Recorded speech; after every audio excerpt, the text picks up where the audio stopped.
Hello, my dear future nursing officers. Very very good afternoon to all of you and welcome to Nursing Career 24/7. बहुत बहुत स्वागत है आप सभी लोगों का।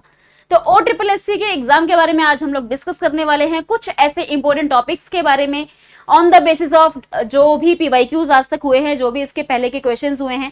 तो डिटेल्ड एनालिसिस करने के बाद आज मैं आपको यहाँ पे कुछ ऐसे टॉपिक्स बताने वाली हूँ जो कि एग्जाम के अंदर पूछे गए हैं और पूरी पूरी संभावना है कि वो आगे भी पूछे जा सकते हैं। प्रैक्टिकल के भी बताऊंगी और जो आपका बाकी का जो एग्जाम का पोर्शन रहने वाला है उसके भी बताऊंगी। तो यहाँ पे मैं आपको पहले तो कुछ 50 टॉपिक्स बताने वाली हूँ जो कि इंपॉर्टेंट है। अगर आप तैयारी कर रहे हो तो मेक श्योर कि ये 50 टॉपिक आपने जरूर कवर करे हो। उसके बाद प्रैक्टिकल बेस्ड के लिए कुछ स्पेसिफिक टॉपिक्स बताऊंगी जो कि आपने जरूर कवर करे हो, इसको भी आप मेक श्योर कर लेना। तो चलिए स्टार्ट करते हैं। सबसे पहले मैं यहाँ पर आपको बता रही हूँ प्रोसीजर्स जो है वो प्रैक्टिकल बेस्ड पोर्शन के अंदर पूछे जाते हैं। जो आपका 25 मार्क्स का प्रैक्टिकल बेस्ड पोर्शन आने वाला है उसके अंदर प्रोसीजर से ही आपके क्वेश्चन जो है वो पूछे जाएंगे। तो ड्रग एडमिनिस्ट्रेशन बहुत इंपॉर्टेंट टॉपिक है। ऑक्सीजन एडमिनिस्ट्रेशन हो गया, ब्लड ट्रांसफ्यूजन, इसकी जो भी कॉम्प्लिकेशंस है, ऑक्सीजन एडमिनिस्ट्रेशन के अंदर जितने भी मेथड्स है ऑक्सीजन एडमिनिस्ट्रेशन करने के, उसके अलावा कितने जो भी मेथड्स है उनका फ्लो रेट क्या रहता है, कंसंट्रेशन क्या रहता है। ड्रग एडमिनिस्ट्रेशन के अंदर ड्रग कैलकुलेशंस आपको अच्छे से आनी चाहिए। एबीजे के अंदर एल्कोलोसिस और एसिडोसिस को आइडेंटिफाई करना आपको आना चाहिए। वाइटल साइंस के अंदर blood pressure, pulse, respiration, temperature सबके बारे में आपको पता होना चाहिए। फ्लूइड एंड इलेक्ट्रोलाइट इम्बैलेंस, उसके अलावा जो हाइपरकैलीमिया, हाइपोकैलीमिया के अंदर जो ईसीजी चेंजेस होते हैं वो सारी चीजें भी आपको पता होनी चाहिए। सीपीआर के बारे में आपको बहुत ही अच्छे से पता होना चाहिए। ट्राइज एंड डिजास्टर मैनेजमेंट के बारे में जरूर पढ़ लेना, बहुत इंपॉर्टेंट टॉपिक है। स्टरलाइजेशन एंड डिसइंफेक्शन से क्वेश्चंस आते हैं। बायोमेडिकल वेस्ट मैनेजमेंट से क्वेश्चंस आते ही आते हैं। वुंड हीलिंग से क्वेश्चंस पूछे जाते हैं। Pre and post operative care से क्वेश्चंस जो है वो पूछे जाते हैं। उसके अलावा बर्न बहुत बहुत इंपॉर्टेंट टॉपिक है। शॉक हो गया, डीआईसी, ईसीजी बहुत इंपॉर्टेंट है भाई। Myocardial infarction, hypertension, heart failure, diabetes mellitus, chronic renal failure, dialysis, liver cirrhosis and hepatitis, उसके अलावा stroke, COPD, asthma and pneumonia, inflammatory bowel disease, ये सारे टॉपिक्स देख लेना आप लोगों ने कर लिए हो। Preeclampsia, gestational diabetes mellitus, placenta disorder, partograph, stages of labour, postpartum haemorrhage, ये सारे टॉपिक्स तो मैं आपको यूट्यूब पे भी करवा चुकी हूँ। उसके अलावा growth and development, immunisation schedule, neonatal care, newborn care, Apgar score, ये सारे टॉपिक्स भी मैं आपको करवा चुकी हूँ। Common paediatric emergency, level of prevention भी मैं आपको करवा चुकी हूँ यूट्यूब पे। इनमें से बहुत सारे टॉपिक्स तो मैं आपको यूट्यूब पे ऑलरेडी करवा चुकी हूँ। National programmes, cold chain, epidemiology बहुत इंपॉर्टेंट टॉपिक है। हेल्थ इंडिकेटर्स, उसके अलावा schizophrenia, mood disorder, antipsychotic drugs और जितनी भी आपकी थेरेपीज होती है, जितनी भी इमरजेंसी ड्रग्स है जैसे कि इंसुलिन है, डिजॉक्सिन है, लिथियम है, MgSO4 है, ये सारे आपने जरूर पढ़े हो। Antidotes and drug of choices आपने पढ़ ली हो। Research design and sampling, research का एक पूरा 2 घंटे का सेशन मैंने आपको यूट्यूब पे लेकर जो भी इंपॉर्टेंट टॉपिक्स है वो मैंने करवा दिए हैं। वाइटामिन एंड मिनरल्स जो है वो आपने पढ़ लियो। ये वो टॉपिक्स है जो आपको बिल्कुल स्किप नहीं करने हैं अगर आप इस एग्जाम को टारगेट कर रहे हो, क्योंकि ये वो टॉपिक्स है जहां से एग्जाम में क्वेश्चन आते ही आते हैं और आगे भी पूरी पूरी आने की संभावना है। अगर मैं इसमें प्रैक्टिकल बेस्ड की बात करूं तो प्रैक्टिकल के अंदर आपका infection prevention and hand hygiene से क्वेश्चंस आते हैं भाई, जिसके अंदर जो अभी आपके हैंड वॉशिंग के स्टेप्स है, पर्सनल प्रोटेक्ट इक्विपमेंट का जो भी सीक्वेंस है, आइसोलेशन प्रिकॉशन हो गया, बायोमेडिकल वेस्ट मैनेजमेंट हो गया, यहाँ से आते हैं। वाइटल साइन मैं आपको बता चुकी हूँ, ये सारे ही क्वेश्चंस आपके वाइटल से बनते हैं।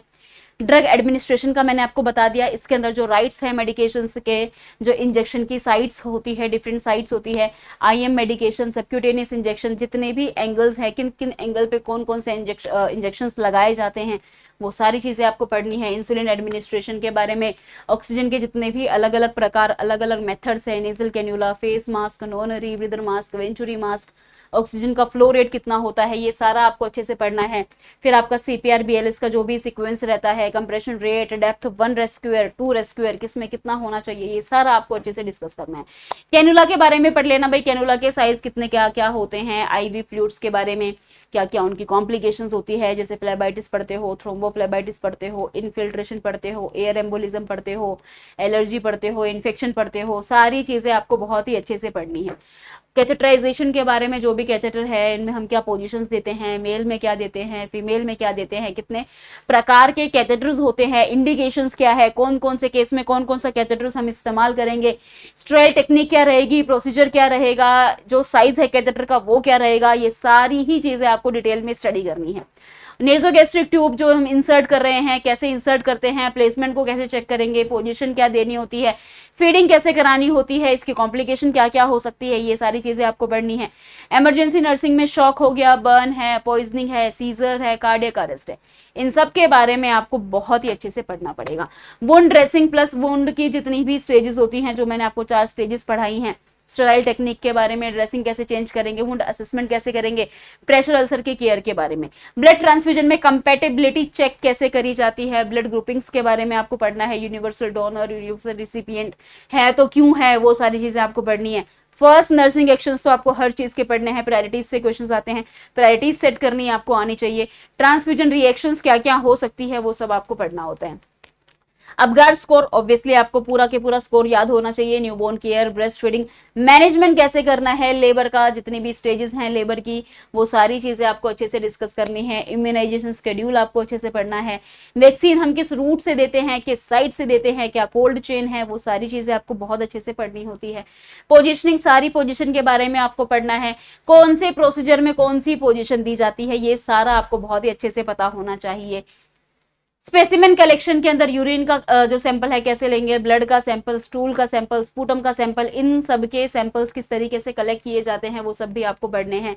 ईसीजी के बारे में पता होना चाहिए, एबीजी के बारे में पता होना चाहिए, नर्सिंग के सारे प्रोसीजर्स, डॉक्यूमेंटेशन, पेशेंट की सेफ्टी, फॉल को कैसे प्रिवेंशन करना है, रिस्ट्रेन की क्या पॉलिसी रहती है, प्रेशर सोर का प्रिवेंशन करना, इमरजेंसी नर्सिंग के बारे में, पर्सनल प्रोटेक्टिव इक्विपमेंट के बारे में, बायोमेडिकल वेस्ट मैनेजमेंट के बारे में, वेस्ट डिस्पोजल के बारे में, ये सारी चीजें आपको इन डिटेल स्टडी करनी है अगर आप इस एग्जाम को टारगेट कर रहे हो।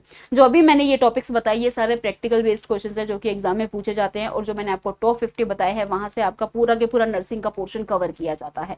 तो ये अगर आप OSSC को टारगेट कर रहे हो तो देख लेना भाई ये टॉपिक्स आपने पढ़ लिए हो, और अगर नहीं पढ़े, देखो सिलेबस आपको पूरा करना है, टॉपिक आपको कोई नहीं छोड़ना, पूरा टॉपिक बहुत अच्छे से पढ़ो, क्योंकि एग्जाम का कोई भरोसा नहीं है यार, कभी भी कहीं से भी कुछ भी आ जाता है। लेकिन कुछ ऐसे टॉपिक्स होते हैं जब हम PYQs करते हैं तो हमें पता लगता है कि भाई हाँ इन टॉपिक से काफी ज्यादा फ्रिक्वेंटली क्वेश्चंस पूछे जाते हैं। तो वो कुछ इंपॉर्टेंट टॉपिक्स ऐसे होते हैं जो हमें बिल्कुल भी स्किप नहीं करने होते जब हम तैयारी करने हैं, वही टॉपिक्स मैं आपको यहाँ पर बता रही हूँ जो आपको बिल्कुल स्किप नहीं करने हैं अगर आप तैयारी कर रहे हो। तो अगर नहीं करे हैं तो इनको कर लेना, इनका कंटेंट देखो, इनको अच्छे से करो, इनके कंसेप्ट्स क्लियर करो, इनकी थियोरी पढ़ो, इनके क्वेश्चन प्रैक्टिस करो, और अगर तैयारी कर रहे हो तो मॉक टेस्ट भी देते रहो, टॉपिक वाइज क्वेश्चन प्रैक्टिस भी करते रहो। मैं यूट्यूब पे टॉप 100 टॉपिक की सीरीज चला रखी है मैंने, जिसमें से मैंने आई थिंक 60 to 70 टॉपिक्स तो मैं कवर भी कर चुकी हूँ। जो मैंने आपको यहाँ पे टॉपिक्स बताए जितने भी, उनमें से 50% टॉपिक्स तो मैं यूट्यूब पे कवर कर चुकी हूँ। तो अगर आपने नहीं क्लास देखी है तो आप यूट्यूब पे जाकर मेरी क्लास देख सकते हो, टॉप 100 क्वेश्चन की हमारी सीरीज चल रही है। और अगर आप सेल्फ स्टडी भी कर रहे हो सो मेक श्योर कि ये टॉपिक्स आप बहुत अच्छे से कवर कर लो, आपके पास बहुत अच्छा कंटेंट होना चाहिए ताकि आप इन टॉपिक्स को कवर कर सको। अगर आप टारगेट कर रहे हो SSC नर्सिंग ऑफिसर के एग्जाम को, अगर आपके पास में कंटेंट नहीं है तो आप हमारे साथ जुड़ सकते हो, अड्डा 24/7 के साथ में जुड़ सकते हो। अच्छी बात यह है कि OSSC का हमने एक नया बैच लॉन्च करा है, कलिंगा 2.0, जो बैच 29 जुलाई से स्टार्ट होने वाला है, और इसके अंदर हम सिलेबस बिल्कुल स्टार्टिंग से, बिल्कुल शुरू से दोबारा स्टार्ट करवाने वाले हैं। तो जुड़ने के लिए आपको क्या करना है वो मैं आपको बता देती हूँ। आपको गूगल पे सर्च करना है अड्डा 24/7, सबसे ऊपर वाली वेबसाइट पे क्लिक करना है, ऑल कोर्सेज पर जाना है। जब आप इधर स्क्रॉल करेंगे तो इधर आपको जाना है नर्सिंग एग्जाम्स पे। यहाँ पर आपको ये OSSC नर्सिंग ऑफिसर का कलिंगा 2.0 बैच मिल जाएगा जो कि 29 जुलाई से स्टार्ट हो रहा है। आप इस बैच में एनरोल कर सकते हो। यहाँ पर 78% आपको ऑफ मिलेगा, 2199 का बैच है। आप यहाँ से बाय नाउ करके कूपन कोड लगा लेना YT05। जैसे ही आप अप्लाई कर दोगे 2099 में आपको ये बैच मिल जाएगा। अगर आप मोर देन 1 एग्जाम को टारगेट कर रहे हो तो आप नर्सिंग महापैक में एनरोल कर सकते हो। और अगर आपको कोई भी क्वेरी है तो ये नंबर है 9958776247, ये अड्डा 24/7 का नंबर है, आप यहाँ पर भी कॉल करके बात कर सकते हो। नर्सिंग महापैक लेने के लिए प्राइस है 2498, 78% ऑफ है। यहाँ से सेम वही प्रोसेस है, बाय नाउ करके YT05 कूपन कोड अप्लाई कर देना, 2385 में आपको ये बैच मिल जाएगा। तो YT05 कूपन कोड अप्लाई कर लेना if you want to get extra 2% off. 78% off वैसे चल रहे हैं। जैसे ही आप ये कूपन कोड यूज करेंगे आपको 2% ऑफ मिलके टोटल 80% ऑफ मिल जाता है। इन सभी बैचेस में आपको लाइव के साथ साथ में रिकॉर्डेड क्लासेस मिलती है, ताकि अगर आपको जल्दी सिलेबस करना है या कोई टॉपिक पढ़ते दौरान आपको कोई कंफ्यूजन है, कोई डाउट है, तो आप वो वीडियोस देख सकते हैं। आपको कंप्लीट पीडीएफ नोट्स मिलते हैं, पर्सनल मेंटोरशिप होती है, डाउट सेशंस होते हैं, लाइव मॉक टेस्ट आपको दिए जाते हैं। तो सारी ही चीजें आपको यहाँ पर मिलने वाली है इन बैचेस के अंदर। फटाफट से जाकर के एनरोल कर लीजिए, क्योंकि अभी ऑफर चल रहा है 78% ऑफ पे। YT05 कूपन कोड यूज कर लेना, ताकि आपको एक्स्ट्रा 2% ऑफ मिल जाए। तो मिलते हैं आपसे क्लासेस में, तब तक के लिए thank you so much and all the very best.